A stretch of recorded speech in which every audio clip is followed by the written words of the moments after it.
The Battle of Guadalcanal started soon after the Allies' victory at Midpoint in 1942. During this time, the Allies heard of Japan troops landing on Guadalcanal. They were working on a secret project.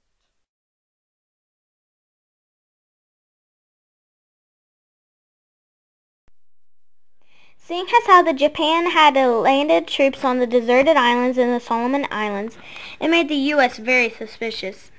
Americans sent Marines to investigate. The deadline of the landing was originally August 1st, 1942.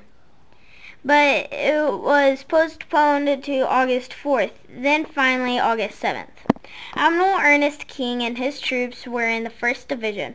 However, his troops were untrained in combat, so they had to train on the boat. Upon arrival on the islands, the Marines scoured the beaches, but they couldn't find anyone.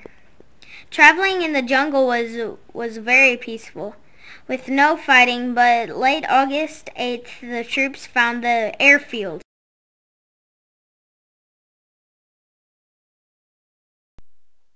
Needing a place to sleep, the Marines dug foxholes to sleep in at night. The next morning, they strung barbed wire around the airfield to the beach and back.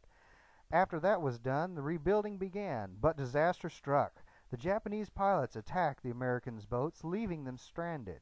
While the Marines continued to rebuild the airfield, more Japanese pilots bombed their work, but they kept on rebuilding. On August 14th, the supply ships finally came back to the island, and 4 days later the airfield was completed.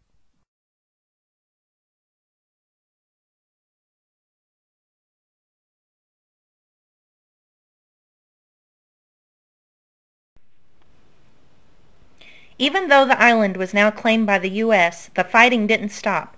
In November 1942, Japan launched one final attack on the island, hoping to reclaim it.